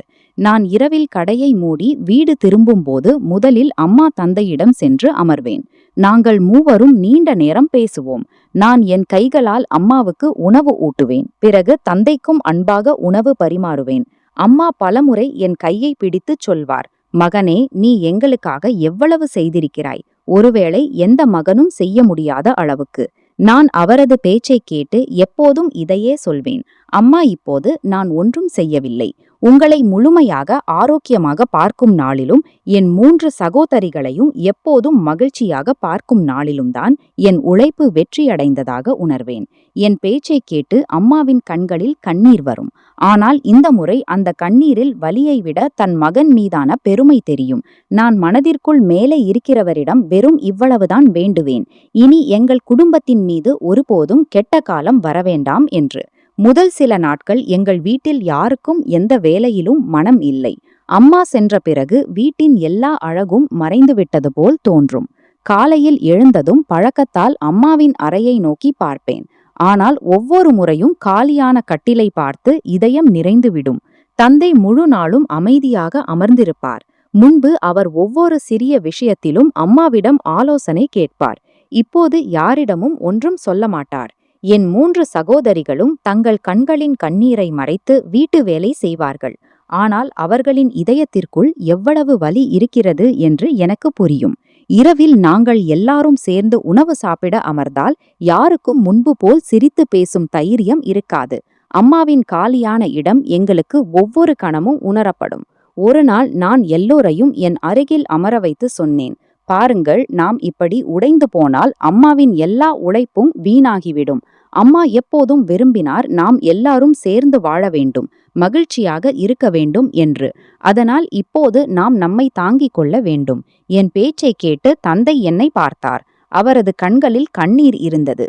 அவர் என் கையை பிடித்து சொன்னார், மகனே, இன்று உன் மீது மிகுந்த பெருமை கொள்கிறேன். நீ இந்த வீட்டை தாங்கிக் கொண்டாய். இல்லையெனில் உன் அம்மா சென்ற பிறகு நான் முழுவதும் தனியாக இருந்திருப்பேன். நான் அவரிடம் சொன்னேன், தந்தையே, இப்போது நான் இருக்கிறேன். உங்களுக்கு எந்த விஷயத்திலும் கவலைப்பட தேவையில்லை. நாம் எல்லாரும் சேர்ந்து இந்த வீட்டை முன்பை விட சிறப்பாக உருவாக்குவோம். இதற்கு பிறகு நாங்கள் எல்லாரும் மீண்டும் எங்கள் வேலையில் கவனம் செலுத்தத் தொடங்கினோம். நான் காலையில் சீக்கிரம் எழுந்து கடையை திறப்பேன். என் 2 மூத்த சகோதரிகள் இனிப்புகள் மற்றும் காலை உணவு தயாரிப்பில் எனக்கு உதவி செய்வார்கள். இளைய சகோதரி கடையில் வாடிக்கையாளர்களுக்கு பொருட்கள் கொடுப்பாள். மூத்த அக்கா தையல் வேலையையும் தொடர்ந்து செய்வாள். மெதுவாக எங்கள் வேலை முன்பை விட சிறப்பாக நடக்கத் தொடங்கியது. மக்கள் எங்கள் இனிப்புகளை மிகவும் பாராட்டினார்கள். தொலைதூரத்திலிருந்தும் ஆர்டர்கள் வரத் தொடங்கின. ஆன்லைனிலும் இப்போது பலர் எங்களிடம் இனிப்புகள் ஆர்டர் செய்யத் தொடங்கினார்கள். திருவிடுகத் நாட்களில் எங்கள் கடையில் இவ்வளவு கூட்டம் இருக்கும். நாங்கள் இரவு வரை வேலை செய்ய வேண்டியிருக்கும். ஆனால் இப்போது இந்த உழைப்பால் எங்களுக்கு சோர்வு ஏற்படாது. ஏனெனில் எங்களுக்கு தெரியும், நாங்கள் எங்கள் குடும்பத்திற்காக வேலை செய்கிறோம் என்று. சில மாதங்களுக்கு பிறகு நாங்கள் கடையை மேலும் பெரிதாக்கினோம். புதிய இயந்திரங்கள் வாங்கினோம்.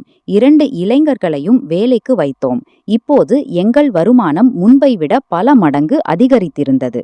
ஒரு நாள் தந்தை என் அருகில் வந்து சொன்னார், மகனே, இப்போது எனக்கு தோன்றுகிறது, நாம் பிரியா மற்றும் காவ்யாவின் திருமணத்தை பற்றி மீண்டும் யோசிக்க வேண்டும். முன்பு வீட்டின் நிலை மோசமாக இருந்ததால் நாங்கள் ஒன்றும் செய்ய முடியவில்லை. ஆனால் இப்போது மேலே இருக்கிறவர் எங்களை மீண்டும் தாங்கியிருக்கிறார். நான் புன்னகைத்து சொன்னேன், தந்தையே, இப்போது இந்த பொறுப்பு என்னுடையது. என் சகோதரிகளின் திருமணம் மிகவும் நல்ல வீட்டில் நடக்கும். எந்த விஷயத்திலும் குறைவு இருக்க விட மாட்டேன். சில நாட்களுக்கு பிறகு எங்கள் உறவினர்கள் மூலம் பிரியா அக்காவுக்கு ஒரு மிக நல்ல திருமண பேச்சு வந்தது. மாப்பிள்ளை படித்தவர். அவருக்கு சொந்தமாக ஒரு சிறிய தொழில் இருந்தது. மிக முக்கியமானது, அவரது குடும்பம் மிகவும் நல்லது. அவர்கள் வரதட்சணை பற்றி எந்த பேச்சும் பேசவில்லை. வெறும் ஒரு நல்ல பெண் வேண்டும் என்று விரும்பினார்கள். நாங்கள் எல்லாரும் அவர்களை சந்தித்தோம். எங்களுக்கும் அவர்கள் மிகவும் நல்லவர்களாக தோன்றினார்கள்.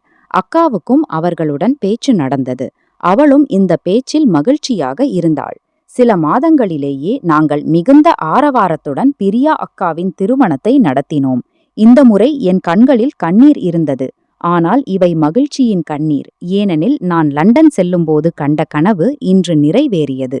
திருமணத்திற்கு பிறகு அக்கா விடை பெற்றபோது என்னை அணைத்து சொன்னாள், அண்ணா, நீ தோற்று போயிருந்தால் இன்று எங்கள் குடும்பம் ஒருபோதும் தடைத்திருக்காது. நான் சொன்னேன், அக்கா, இது எல்லாம் அம்மாவின் ஆசியின் பலன். இதற்கு பிறகு மெதுவாக காவ்யாவுக்கும் நல்ல திருமண பேச்சு வந்தது. அவளுடைய திருமணமும் மிகவும் நல்ல குடும்பத்தில் நடந்தது. இப்போது வீட்டில் வெறும் நானும் இளைய சகோதரி திவ்யாவும் தந்தையும் இருந்தோம். திவ்யா படிப்பில் மிகவும் திறமையானவள். நான் அவளிடம் சொன்னேன், நீ உன் படிப்பை முடி. நான் உனக்கு எவ்வளவு படிக்க வேண்டுமோ அவ்வளவு படிக்க வைப்பேன். அவளுக்கும் எந்த விஷயத்திலும் கவலைப்பட தேவையில்லை. அவள் மனம் செலுத்தி படித்து கொண்டிருந்தாள். இறுதியில் அவளுக்கு அரசு வேலை கிடைத்தது. அவளுடைய நியமனக் கடிதம் வந்த அன்று தந்தையின் கண்களில் மகிழ்ச்சியின் கண்ணீர் வந்தது. அவர் வானத்தை நோக்கி பார்த்து சொன்னார், இன்று உன் அம்மா இருந்திருந்தால் எவ்வளவு மகிழ்ச்சியடைந்திருப்பார். நானும் அன்று மிகவும் அழுதேன். ஏனெனில் எனக்கு அம்மா மிகவும் நினைவுக்கு வந்தார். இப்போது எங்கள் குடும்பம் மீண்டும் மகிழ்ச்சிகளால் நிறைந்திருந்தது. சில காலத்திற்கு பிறகு மொஹல்லாவின் மக்கள் என்னை கௌரவித்தார்கள். ஏனெனில் நான் உழைப்பு மற்றும் நேர்மையுடன் என் குடும்பத்தை தாங்கியிருந்தேன். மக்கள் சொல்வார்கள், மகன் என்றால் ராஜேந்திராவை போல் இருக்க வேண்டும். தானே சிரமத்தை தாங்கி தன் குடும்பத்திற்கு ஆதரவாக ஆனவன். சில காலத்திற்கு பிறகு தந்தை என்னிடம் சொன்னார், மகனே, இப்போது உன் திருமணத்தையும் செய்துவிட வேண்டும். முன்பு நான் எப்போதும் மறுத்து விடுவேன். ஆனால் இந்த முறை நான் அவரது பேச்சை ஏற்றுக்கொண்டேன். என் திருமணமும் ஒரு மிக நல்ல மற்றும் புத்திசாலியான பெண்ணுடன் நடந்தது. அவள் வீட்டிற்கு வந்ததும் தந்தையை தன் தந்தையைப் போல் மதித்தாள். என் சகோதரிகளை தன் சகோதரிகளைப் போல் நேசித்தாள். எங்கள் வீடு மீண்டும் சிரிப்பும் மகிழ்ச்சியும் நிறைந்தது. இப்போது நான் என் கடைக்கு வெளியே அமர்ந்து மக்கள் இனிப்புகள் வாங்குவதை பார்க்கும்போது என் பழைய நாட்கள் நினைவுக்கு வரும். எங்களிடம் சாப்பிடவும் பணம் இல்லாத நாட்கள்.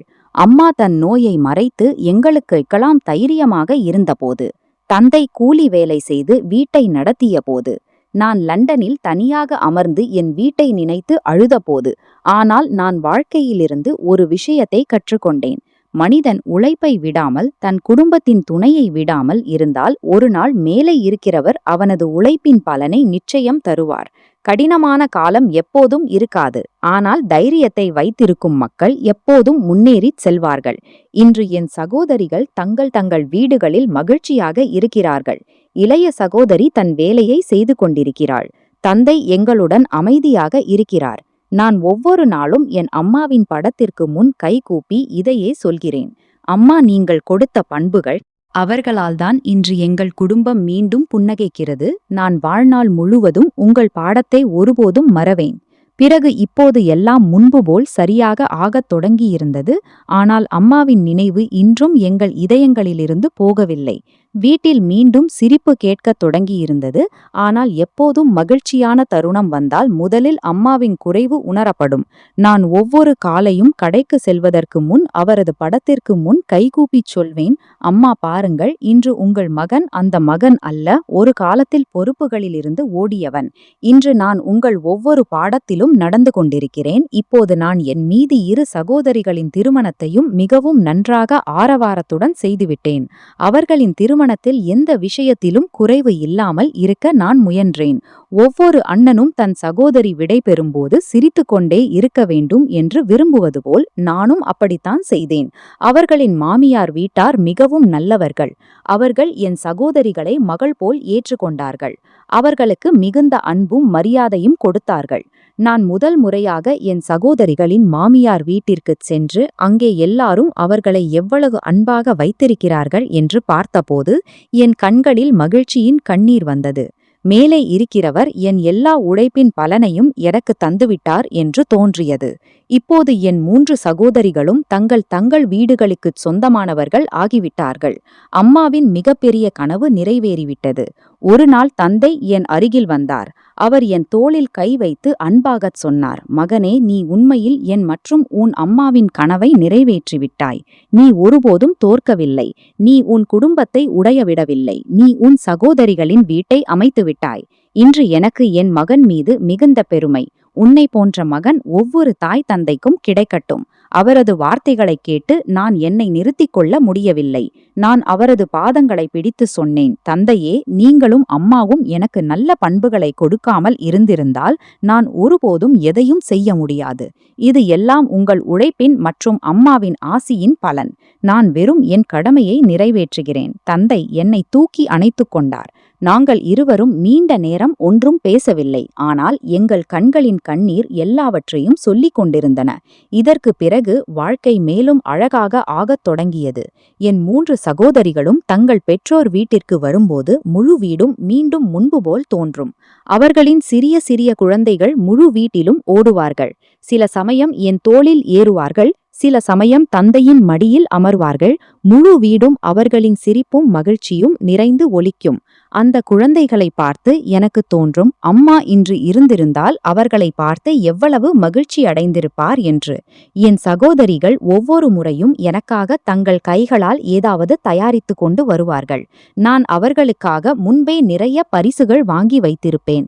சில சமயம் குழந்தைகளுக்காக பொம்மைகள், சில சமயம் புதிய ஆடைகள், சில சமயம் இனிப்புகள், சில சமயம் அவர்களுக்கு பிடிக்கும் ஏதாவது. அவர்கள் ஒவ்வொரு முறையும் என்னிடம் சொல்வார்கள், அண்ணா, இவ்வளவு பொருட்களை கொடுக்காதே. ஆனால் நான் சிரித்துச் சொல்வேன், நீங்கள் சிறியவர்களாக இருந்தபோது நான் உங்களுக்காக ஒன்றும் செய்ய முடியவில்லை. இன்று மேலே இருக்கிறவர் எனக்கு இவ்வளவு கொடுத்திருக்கிறார். என் சகோதரிகள் மீது செலவு செய்வதில் எனக்கு மிக அதிக மகிழ்ச்சி கிடைக்கிறது. அவர்கள் மீண்டும் தங்கள் வீட்டிற்குச் செல்லும்போது நான் அவர்களுக்கு வழிக்காக இனிப்புகளையும் நிறைய பொருட்களையும் கொடுத்து விடை பெறுவேன். தந்தை வாசலில் நின்று அவர்கள் போவதை பார்த்து கொண்டிருப்பார். அவர்கள் சென்ற பிறகு வீடு மீண்டும் அமைதியாக ஆகும். ஆனால் இப்போது அந்த அமைதியில் முன்பு போன்ற சோகம் இருக்காது. ஏனெனில் எங்களுக்கு தெரியும், எங்கள் மகள்கள் தங்கள் வீடுகளில் மகிழ்ச்சியாக இருக்கிறார்கள் என்று. மெதுவாக எங்கள் தொழிலும் முன்பை விட மிகவும் சிறப்பாக நடக்கத் தொடங்கி இருந்தது. இப்போது மக்கள் தொலைதூரத்திலிருந்து எங்கள் கடைக்கு வரத் தொடங்கியிருந்தார்கள். எங்கள் இனிப்புகளின் அடையாளம் முழு நகரத்திலும் ஆகியிருந்தது. திருவிழாக்களில் இவ்வளவு கூட்டம் இருக்கும். நாங்கள் இரவு வரை வேலை செய்ய வேண்டியிருக்கும். நான் கடையை மேலும் பெரிதாக்கினேன். புதிய இயந்திரங்கள் வைத்தேன். மேலும் சிலரை வேலைக்கு வைத்தேன். அவர்களின் வீடுகளும் நன்றாக நடக்கும்படி. எனக்கு எப்போதும் தோன்றும், மேலே இருக்கிறவர் என்னை முன்னேற்றியிருந்தால் நான் மற்றவர்களுக்கும் ஆதரவாக இருக்க வேண்டும் என்று. ஏழை இளைஞர்களுக்கு நான் என் கடையில் வேலை கொடுத்தேன். அவர்களும் தங்கள் குடும்பத்திற்கு உதவும்படி. ஒரு நாள் மொஹல்லாவின் சில பெரியவர்கள் என் அருகில் வந்து சொன்னார்கள், ராஜேந்திரா, உன் மீது எங்களுக்கு பெருமை. நீ உன் வீட்டை மட்டும் தாங்கவில்லை, மற்றவர்களுக்கும் வேலைவாய்ப்பு கொடுத்தாய். உன் அம்மா எங்கே இருந்தாலும் இன்று மிகவும் மகிழ்ச்சியாக இருப்பார். அவரது வார்த்தைகளை கேட்டு நான் மீண்டும் உணர்ச்சி வசப்பட்டேன். அன்று இரவு அம்மாவின் படத்திற்கு முன் நீண்ட நேரம் அமர்ந்திருந்து மனதிற்குள் அவரோடு பேசிக் கொண்டிருந்தேன். நான் சொன்னேன், அம்மா, நீங்கள் எப்போதும் எனக்கு உழைக்க கற்றுக் கொடுத்தீர்கள். நீங்கள் சொல்லியிருந்தீர்கள், நிலைமை எப்படி இருந்தாலும் ஒருபோதும் தோற்காதே என்று. இன்று உங்கள் ஒவ்வொரு வார்த்தையும் உண்மையாகிவிட்டது. அந்த நேரத்தில் நான் உடைந்திருந்தால் ஒருவேளை இன்று என் சகோதரிகளின் வீடு ஒருபோதும் அமையாது. தந்தையின் முகத்தில் இந்த புன்னகையும் திரும்பி வராது. இன்று என்னிடம் பணம் இருக்கிறது, மரியாதை மரியாதை இருக்கிறது, சொந்த தொழில் இருக்கிறது, மகிழ்ச்சியான குடும்பம் இருக்கிறது. ஆனால் இதில் மிகப்பெரிய விஷயம் என்னவென்றால், இன்று எனக்கு என் மீது வெட்கமில்லை, பெருமை இருக்கிறது. ஏனெனில் நான் என் தாய் தந்தையின் கனவுகளை முடிக்காமல் விடவில்லை. இதுதான் என் வாழ்க்கையின் மிகப்பெரிய வெற்றி. பிறகு ஒரு நாள் என் 3 சகோதரிகளும் தங்கள் தங்கள் குழந்தைகளுடன் எங்கள் வீட்டிற்கு வந்திருந்தார்கள். முழு வீடும் சிரிப்பும் மகிழ்ச்சியும் நிறைந்திருந்தது.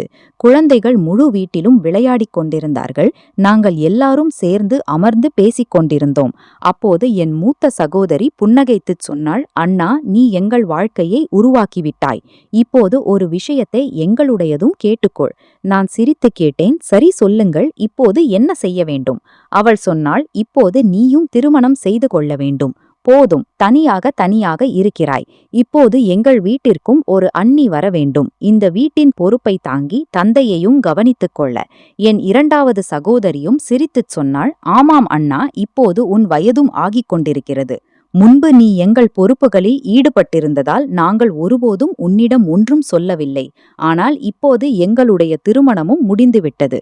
நாங்கள் எல்லாரும் தங்கள் தங்கள் வீடுகளில் மகிழ்ச்சியாக இருக்கிறோம். இப்போது உன் முறை.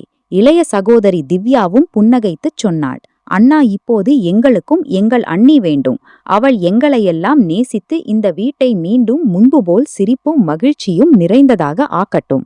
அவர்களின் வார்த்தைகளை கேட்டு நான் வெறும் புன்னகைத்து ஒன்றும் பேசவில்லை. அப்போது தந்தையும் அங்கேயே அமர்ந்திருந்தார். அவர் சொன்னார், மகனே, உன் சகோதரிகள் முற்றிலும் சரியாக சொல்கிறார்கள். நீ எங்களுக்காக நிறைய செய்திருக்கிறாய். இப்போது உன் வாழ்க்கையை பற்றியும் யோசித்துக்கொள். எனக்கும் இப்போது உன் திருமணத்தை பார்க்க ஆசை. நான் தந்தையை நோக்கி பார்க்கத் தொடங்கினேன். அவரது கண்களில் எப்போதும் இருக்கும் அதே அன்பு இருந்தது. நான் மெதுவாக சொன்னேன், நீங்கள் சரியாக நினைப்பது போல் எனக்கு எந்த ஆட்சேபனையும் இல்லை. என் பேச்சை கேட்டதும் 3 சகோதரிகளும் மகிழ்ச்சியில் குதித்தார்கள். இப்போது இந்த வேலை எங்கள் பொறுப்பு. நாங்கள் எங்கள் அண்ணனுக்காக மிக நல்ல பெண்ணை தேடிக்கொண்டு வருவோம் என்று சொன்னார்கள். அடுத்த நாளே என் சகோதரிகள் எனக்காக திருமண பேச்சு பார்க்க தொடங்கினார்கள். எங்கள் மொஹல்லாவிலிருந்து சிறிது தூரத்தில் ஒரு குடும்பம் வசித்து வந்தது. அவர்களின் மகளின் பெயர் சிகா. அவள் பார்ப்பதற்கு மிகவும் அழகாக இருந்தாள். ஆனால் வெறும் அழகு மட்டும் அல்ல, அவளுடைய பண்புகளும் மிகவும் நன்றாக இருந்தன. முழு மொஹல்லாவிலும் மக்கள் அவளை பாராட்டினார்கள். அவள் தன் தாய் தந்தையை மிகவும் மதித்தாள். வீட்டின் எல்லா வேலைகளையும் நன்றாக தாங்கினாள். படித்தவளும் கூட. என் சகோதரிகளுக்கு அவளை பற்றி தெரிந்ததும் அவர்கள் தந்தையிடம் சொன்னார்கள், நாங்கள் ஒருமுறை அவளுடைய வீட்டிற்குச் சென்று பேச வேண்டும் என்று. தந்தையும் தயாரானார். பிறகு ஒரு நாள் என் 3 சகோதரிகளும் தந்தையும் சிகாவின் வீட்டிற்கு திருமண பேச்சுடன் சென்றார்கள். அவர்கள் அங்கே அமர்ந்து அவளுடைய குடும்பத்துடன் பேசினார்கள். இரு குடும்பங்களும் ஒருவரையொருவர் நன்றாக புரிந்து கொண்டார்கள். சிகாவின் தாய் தந்தையும் மிகவும் நல்லவர்கள், எளியவர்கள். அவர்களுக்கு எங்கள் குடும்பம் பிடித்துவிட்டது. அவர்கள் எந்த ஆசையும் இல்லாமல் பேச்சுக்கு ஆம் சொன்னார்கள். என் சகோதரிகள் வீட்டுக்கு வந்து இந்த விஷயத்தை எனக்குச் சொன்னபோது நான் சிறிது வெட்கப்பட்டேன். பிறகு சில நாட்களுக்குப் பிறகு எங்கள் முதல் சந்திப்பு ஏற்பாடு செய்யப்பட்டது. நான் முதல் முறையாக சிகாவை பார்த்தபோது அவளுடைய எளிமை என் இதயத்தை வென்றது. அவள் மிகவும் மரியாதையுடன் எல்லோருடனும் பேசினாள். அவளுடைய கண்களில் உரிமை இருந்தது. அவளுடைய முகத்தில் எப்போதும் ஒரு அழகான புன்னகை இருந்தது. அப்போதே எனக்கு உணர்ந்தது, இந்த பெண்தான் என் வீட்டை மகிழ்ச்சிகளால் நிரப்புவாள் என்று.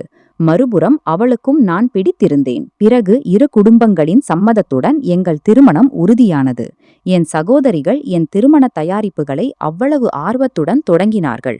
அவர்களுடைய சொந்த திருமணம் போல். ஒவ்வொரு நாளும் ஏதாவது புதிய வாங்குதல் நடக்கும். சில சமயம் ஆடைகள் வரும், சில சமயம் நகைகள், சில சமயம் அலங்கார பொருட்கள். முழு வீடும் மீண்டும் மகிழ்ச்சிகளால் நிறைந்தது. தந்தையும் இவ்வளவு மகிழ்ச்சியாக இருந்தார். அவரை பார்த்தால் அவருக்கு மீண்டும் வாழ ஒரு புதிய காரணம் கிடைத்தது போல் தோன்றும். இறுதியாக அந்த நாளும் வந்தது. நாங்கள் எல்லாரும் எதிர்பார்த்திருந்தது. என் திருமணம் மிகுந்த ஆரவாரத்துடன் நடந்தது. தொலைதூரத்திலிருந்து உறவினர்கள் வந்தார்கள். முழு மொஹல்லாவும் எங்கள் மகிழ்ச்சியில் பங்கேற்றது. என் சகோதரிகள் ஒவ்வொரு சடங்கிலும் முன்னணியில் இருந்தார்கள். மீண்டும் மீண்டும் சொல்லிக் கொண்டிருந்தார்கள், இன்று எங்கள் அண்ணனின் வீடு அமைகிறது என்று. விடை பெற்ற பிறகு சிகா முதல் முறையாக எங்கள் வீட்டிற்கு வந்தபோது அவள் முதலில் வீட்டின் கோவிலுக்குச் சென்று மேலே இருக்கிறவரின் ஆசியை பெற்றாள். பிறகு அவள் தந்தையின் பாதங்களைத் தொட்டு அவரை தன் தந்தையைப் போல் மதித்தாள். தந்தையின் கண்கள் மகிழ்ச்சியில் நிறைந்தன. அவர் அவளுடைய தலையில் கை வைத்துச் சொன்னார், மகளே, இன்று முதல் இந்த வீடும் உன்னுடையது. சிக்காவும் புன்னகைத்துச் சொன்னாள், தந்தையே, நான் எப்போதும் இந்த வீட்டை என் வீடாகவே கருதி வாழ்வேன். மெதுவாக அவள் முழு வீட்டின் பொறுப்புகளையும் தன் கையில் எடுத்துக்கொண்டாள். அவள் காலையில் எல்லாருக்கும் முன் எழுந்து கோவிலில் பூஜை செய்வாள். பிறகு தந்தைக்கு தேநீர் தயாரிப்பாள். சரியான நேரத்தில் அவரது மருந்துகளை கொடுப்பாள். அவரது உணவு பானங்களை முழுமையாக கவனிப்பாள். தந்தையின் உடல்நிலை சிறிதும் சரியில்லாவிட்டால் அவள் முதலில் மருத்துவரை போன் செய்து அவரது சேவையில் ஈடுபடுவாள். இதையெல்லாம் பார்த்து எனக்கு மிகுந்த அமைதி கிடைக்கும்.